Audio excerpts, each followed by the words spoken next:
बढ़िया वाला कंसेप्ट, बढ़िया वाली बातें, एक नंबर की ट्रिपलेट अभी आया है, हर जगह काम आता है। ट्रिपलेट क्या होता है? इसका मतलब होता है राइट एंगल ट्रायंगल। ट्रिपलेट कुछ नहीं है, ये पाइथागोरस का ही पार्ट है। पार्ट क्या है? वही चीज़ है भाई। पाइथागोरस हम लगाते हैं राइट एंगल ट्रायंगल पे, जब दो साइड हमें गिवन हो, एक साइड निकालनी हो, ठीक है, तो हमारी आती है भैया क्या? पाइथागोरस से तीसरी साइड। तो जो साइड आएंगी ना, तीनों वैल्यू आई, वही हमारे ट्रिपलेट होते हैं। बस यही बोल रखा है, सीधी सी बात। आप कहने की बात यही है। और अगर आप मुझसे ये कहो कि भाई और सिंपल लैंग्वेज में बता, तो भैया राइट एंगल ट्रायंगल की साइड जो इंटीजर हैं और जो पाइथागोरस थ्योरम को सेटिस्फाई भी करें और राइट एंगल ट्रायंगल भी बनाएं, उनको हम पाइथागोरस ट्रिपलेट कहते हैं। ऐसी वैल्यू जो इंटीजर गुणांक में हो, पाइथागोरस थ्योरम को सेटिस्फाई करे, जैसे आगे बता दूंगा मैं, जैसे ये आपके सामने आगे बता दूंगा, कोई नहीं, तो भैया वो हमारे क्या होंगे?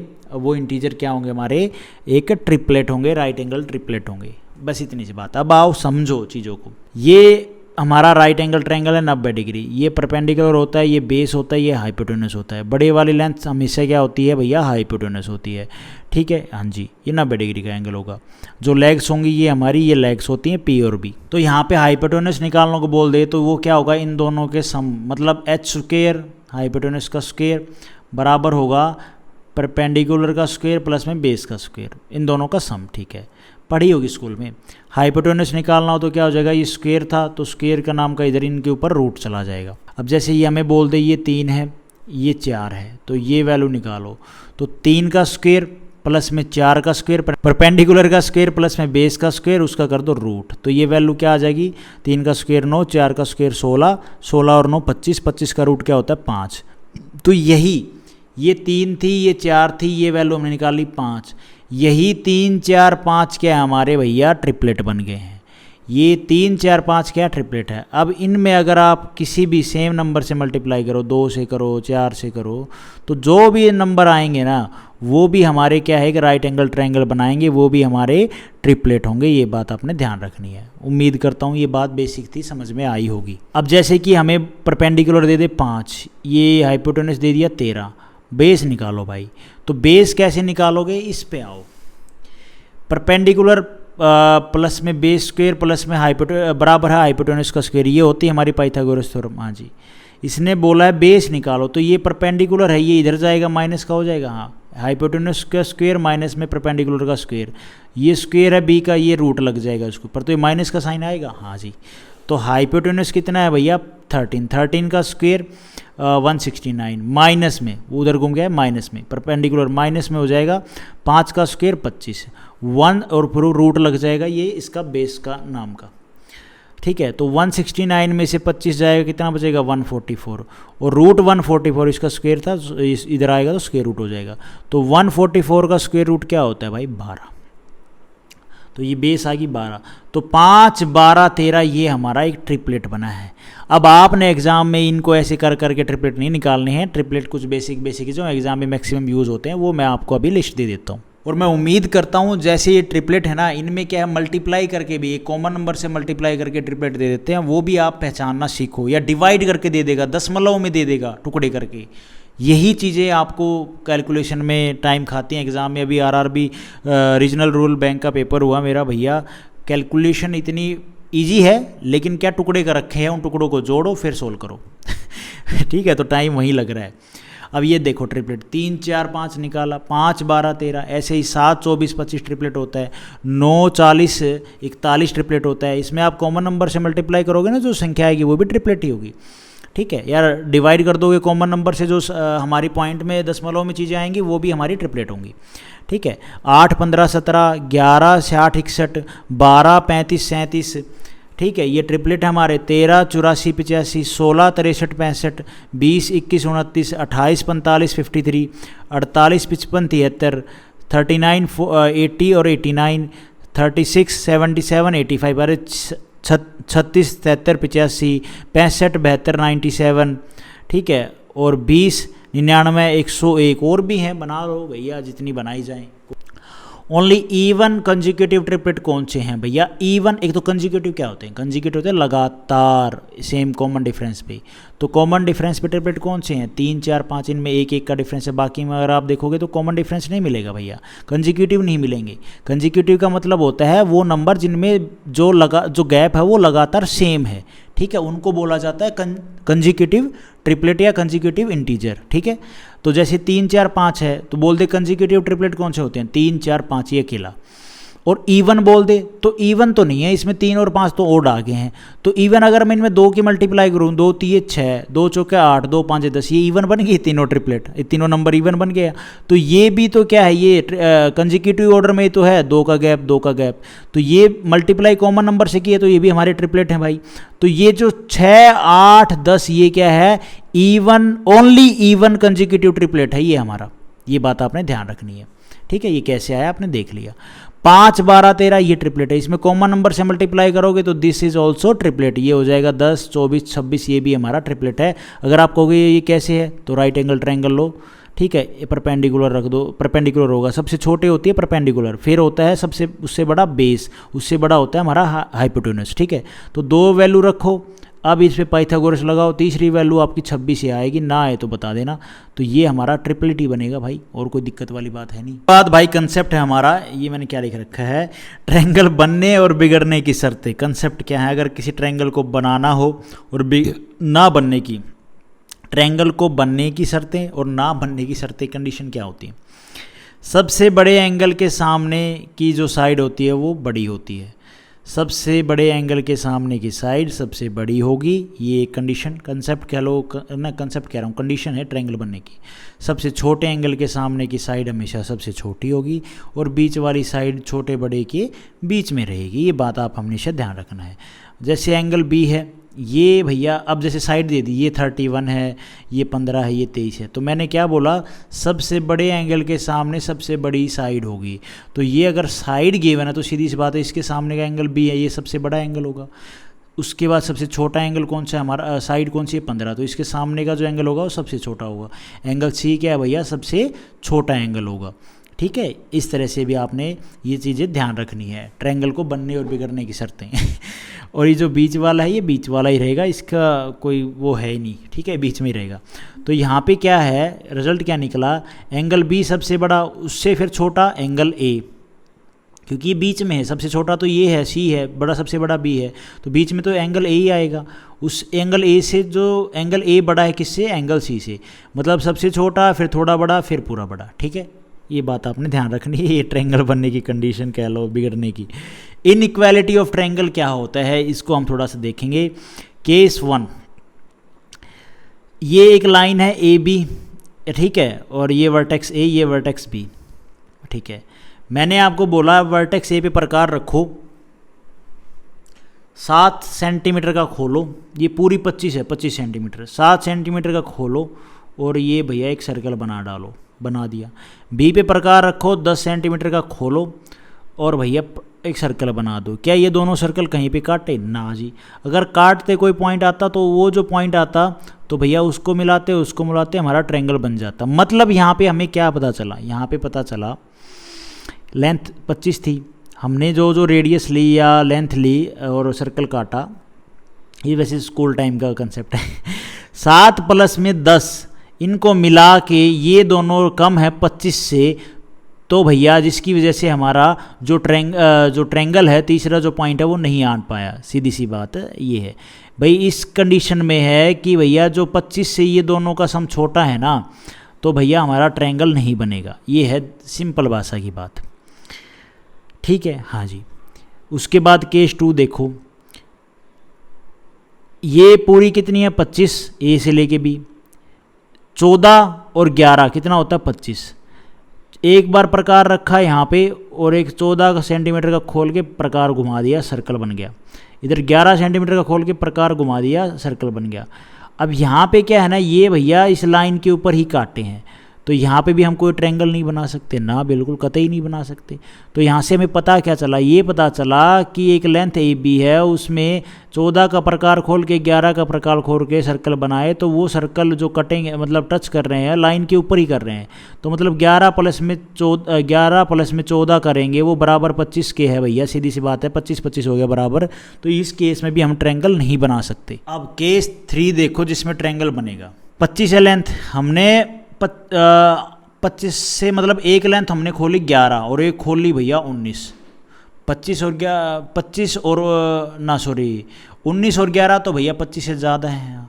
अब हमने एक खोली 19, 25 लेंथ थी ए बी की, ये ए है ये बी है, 19 का प्रकार खोला, 19 सेंटीमीटर का घुमा दिया सर्कल, आर्क खींच दी, ये सर्कल लगा लो, आर्क लगा लो, ठीक है, आर्क यहाँ तक हो जाएगी, सर्कल पूरा मान लो। और इधर 11 सेंटीमीटर का खोल के प्रकार घुमा दिया, इस सर्कल को यहाँ पे इस पॉइंट पे काट गया, पॉइंट आ गया हमारे पास।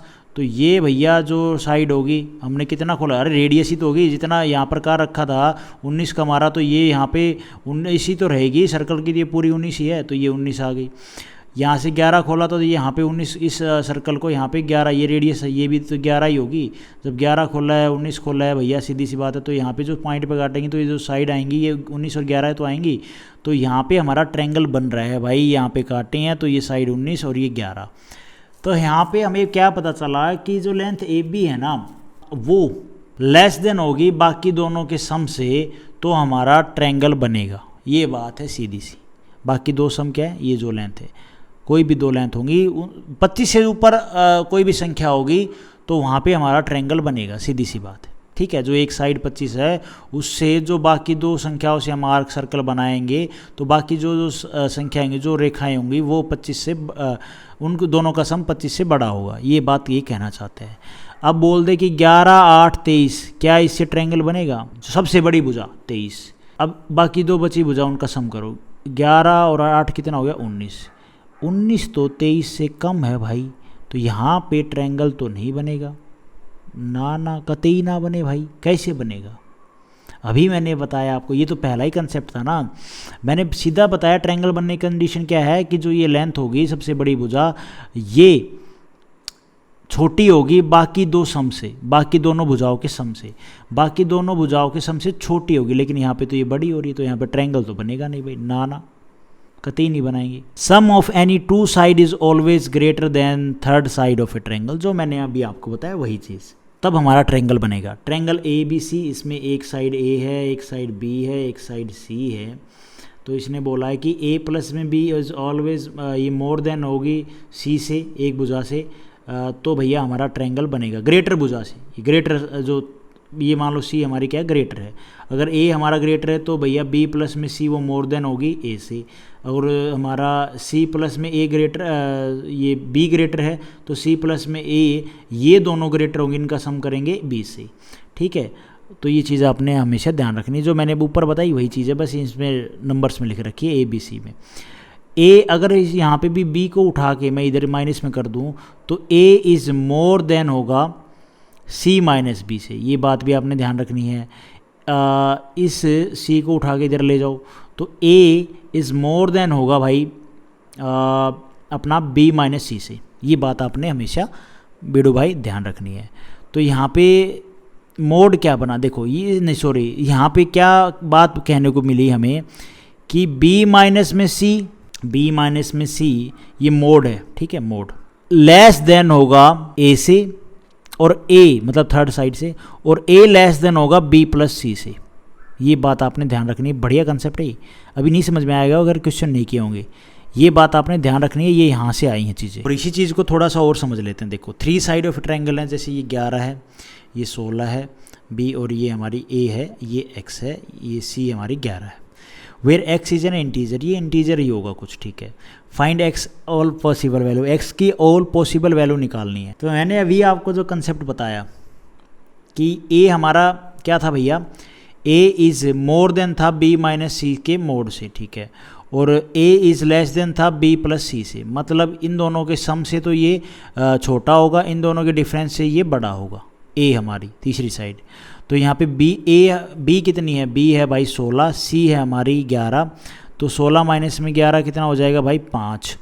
ये लेस देन होगा ए कितना है एक्स, ये लेस देन ए मतलब जो ये एक्स है ये मोर देन होगा इस 5 से, और भाई 11 प्लस में 16 बी प्लस में 16 कितना आ गया 27।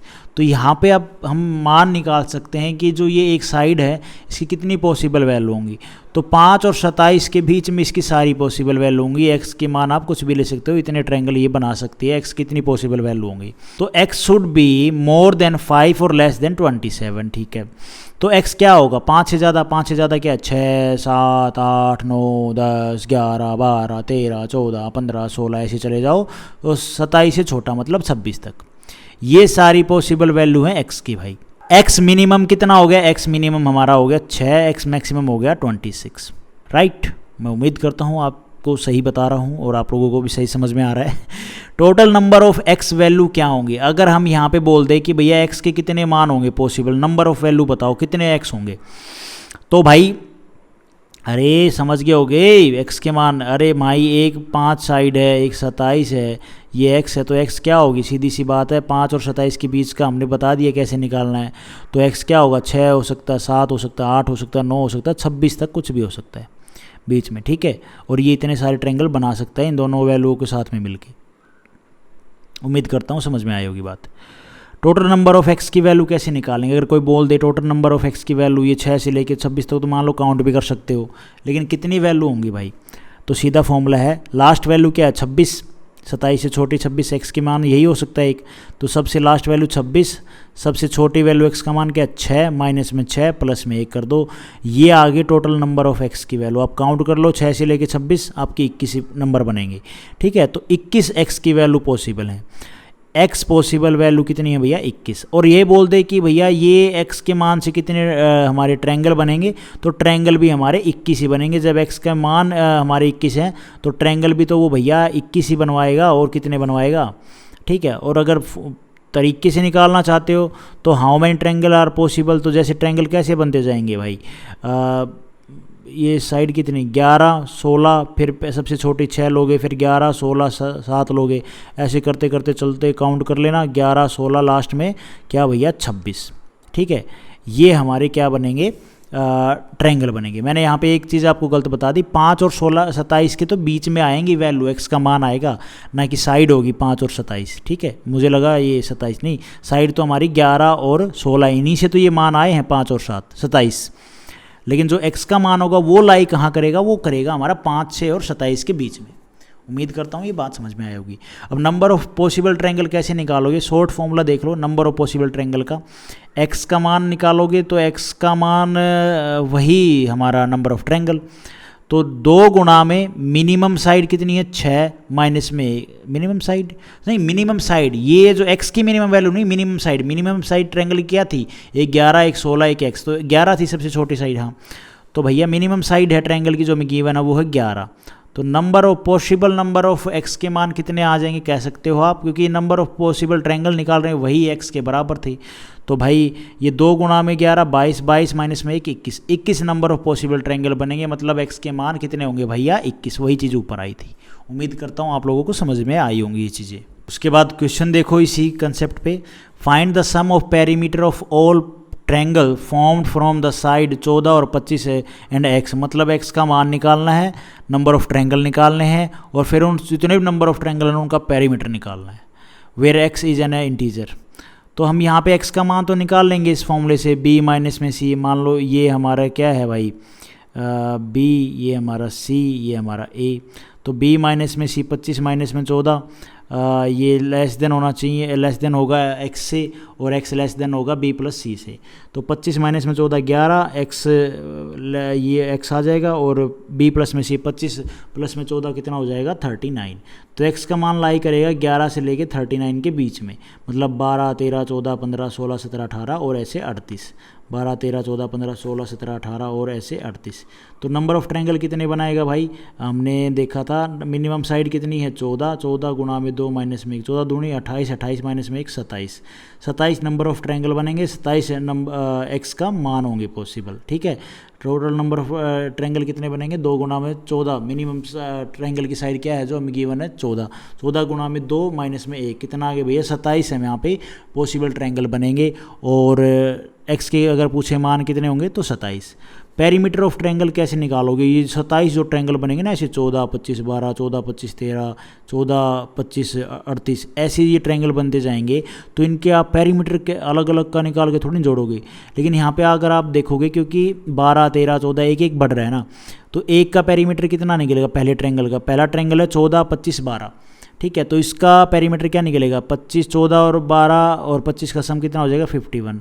फिर आगे एक ही तो बड़ा है ना भाई, 12 के बाद 13 ही तो साइड बड़ी है, एक ही तो बड़ी है मतलब उसमें। तो ये हो जाएगा 52 53 54 55 56, ऐसे करके आप ट्रायंगल जाओगे एंड में, तो आपका 77 पेरीमीटर बनेगा लास्ट वाले ट्रायंगल का। तो ये क्या एक एपी सीरीज तो बनेगी भाई, एक का गैप पेरीमीटर में, एक का गैप बनेगा कि नहीं बनेगा? हाँ, एपी सीरीज बन गई भाई। तो इनका सम कैसे निकालोगे? तो भाई एपी सीरीज में आपको नंबर ऑफ टर्म का अगर सम निकालना है तो कैसे निकालते हो? तो सीधी सी बात है, एस एन क्या होता है हमारा? n/2। n क्या है? नंबर ऑफ ट्रायंगल, या x का मान कह सकते हो वैसे, या नंबर ऑफ ट्रायंगल। इनटू में a क्या है? फर्स्ट नंबर, और l क्या है? लास्ट टर्म, मतलब फर्स्ट टर्म और लास्ट टर्म। तो n है 27/2 नंबर ऑफ हमारे ट्रायंगल, इनटू में फर्स्ट जो पेरीमीटर है पहले ट्रायंगल का वो कितना था भैया? 51। और लास्ट टर्म मतलब जो एपी सीरीज की तो पेरीमीटर की तो भाई यही बनी ना, 51 52 53, फिर एंड में जाके 77। लास्ट टर्म क्या हुई? 77। और लास्ट ट्रायंगल की जो पेरीमीटर है वो कितना हुआ? 77। तो अब इसको सोल्व कर दो, 27/2 गुणा में 51 प्लस में 77। आप इसको सोल्व करोगे तो आपका रिजल्ट आएगा, ये कितना हो जाएगा? 8 और 5 13 गुणा में 27, 2 से काट दो, 2 6 12 18, मल्टीप्लाई करोगे तो 17 28 इस क्वेश्चन का आंसर बनेगा। इस तरह से आपको पेरीमीटर भी निकाल सकते हो, ऐसे नंबर ऑफ ट्रायंगल ज़्यादा हो। 3 चीज़ें होगी यहाँ पे निकालनी, पहले आप निकालोगे x का मान, फिर आप निकालोगे नंबर ऑफ ट्रायंगल, ठीक है, जितना x का मान होगा उतने ट्रायंगल बनेंगे, फिर एक ट्रायंगल का पेरीमीटर निकालोगे और लास्ट ट्रायंगल का पेरीमीटर निकालोगे। फर्स्ट और लास्ट टर्म मिल जाएंगी हमें एपी सीरीज़ की, then we got AP series के एन टर्म का सम। उसके बाद कंसेप्ट है भाई acute triangle, right angle triangle, obtuse angle triangle. इसमें ये क्या है? ये थोड़ा मैंने करा दी थी आपको, लेकिन फिर देख लो। अगर एंगल सी हमारा लार्जेस्ट एंगल है, ठीक है, ये साइड बी है, ये साइड ए है, ये साइड सी है, so it is largest side, क्योंकि अगर ये लार्जेस्ट एंगल है, अभी मैंने पीछे कंसेप्ट पढ़ा था, अगर ट्रायंगल का लार्जेस्ट हमारा एंगल है तो इसके सामने की साइड लार्जेस्ट होगी। हाँ जी, तो ये जो साइड है ये उस वहाँ पे मैंने एंगल बताए होंगे आपको, ये साइड के हिसाब से आएंगी चीज़ें। तो भैया लार्जेस्ट एंगल लार्जेस्ट साइड उसके सामने की, तो सी स्क्वेयर, ठीक है, इज लेस देन होगी इन दोनों साइड के स्क्वेयर के सम से।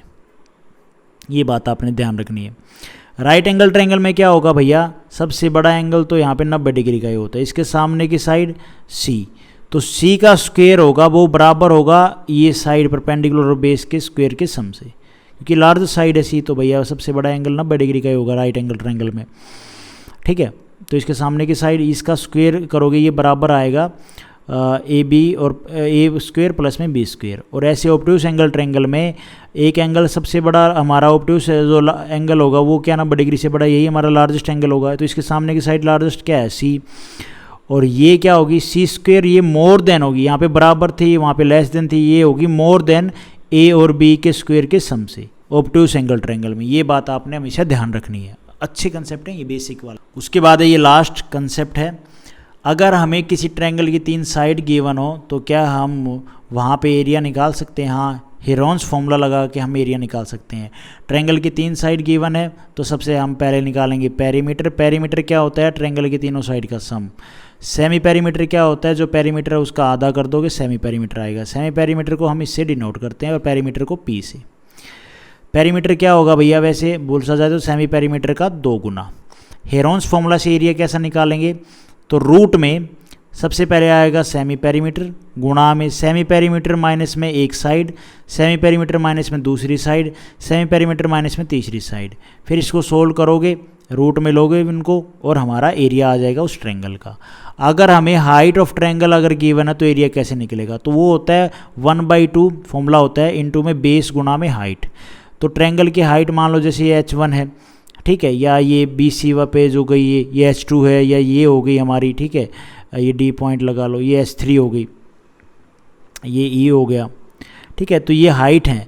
तो एरिया कैसे निकलेगा, बेस, ये बेस, और हाइट जिस वर्टेक्स से आ रही है वो हाइट हमारी, वो हमारा एरिया निकल जाएगा। तीनों हाइट के हिसाब से एरिया क्या होगा भैया, तो 1/2 इंटू में बेस बी इंटू में H1, 1/2 सी इंटू में H2, 1/2 ए बेस हमारा बेस इंटू में H3 होगा कि नहीं होगा। 1/2 को उड़ा दो, ठीक है, साइड कर दो एक बार। B1 H1 मतलब बेस इंटू में हाइट, इसके हिसाब से जो मैंने लिख रखा डाटा उसके हिसाब से, साइड इंटू में बेस इंटू में H2 बेस इंटू में H3 बराबर कांस्टेंट।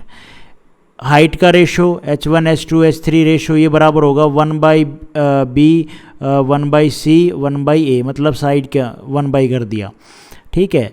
और समझ गए होगे, इतनी बेसिक चीज़ें तो समझ में रखते हो कि मैंने थोड़ा सा अगर ये ऊपर इधर उधर लिख रखा है तो आप कर सकते हो उनको शिफ्टिंग करके कि ए साइड ये ले लो, ये ले लो, ए के बेस के हिसाब से ले लो। H1 ये है तो ये ए ले लो, H2 ये है तो ये बी ले लो, H3 ये है तो सी ले लो, फिर वो आपकी सीधी चलती रहेगी। मैंने यहाँ पे थोड़ा सा अपने हिसाब से लिख दिया।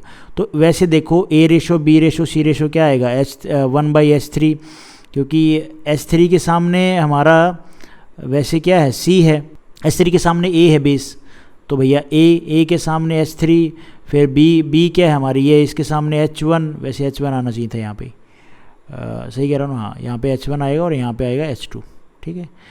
कहने का मतलब क्या है, जो साइड का रेशो होगा तो जो हाइट का रेशो होगा वो 1/, में होगा, सीधी सी बात है। तो आज यही इतने ही कंसेप्ट करते हैं गाइज, उम्मीद करता हूँ आप लोगों को समझ में आए होंगे। नहीं ये वाला डाउट रहेगा, डाउट नहीं रहना चाहिए, इसको आप अपने हिसाब से लिख लेना, बना के दे देता हूँ मैं आपको। जैसे ये H1 है तो ये A ले लो, ये H2 है तो ये B ले लो, और ये H3 है तो ये ले लो आपका C। तो जो आपका A ratio B ratio C आएगा ना, वो आपको इसके हिसाब से लिखना है। A के बेस ये है तो हाइट क्या होगी 1/H1, बेस ये है तो रेशो का हाइट का रेशो क्या होगा H2, बेस के सामने ये H2 1/H2, और C ये बेस है तो H3 ये हमारी H3 है, तो ये हो जाएगा 1/H3। ये एक्चुअल में ये ऐसे था, मैंने ये क्या है थोड़े से उल्टे पुल्टे कर दिए हैं यहाँ पे नामकरण। तो आज हम इस वीडियो में गाइज इतने कंसेप्ट करते हैं, नेक्स्ट वीडियो में बाकी और कंसेप्ट करेंगे। Thank you so much. Video आपको ठीक लगी तो लाइक करना, चैनल पे नए हो तो सब्सक्राइब करना।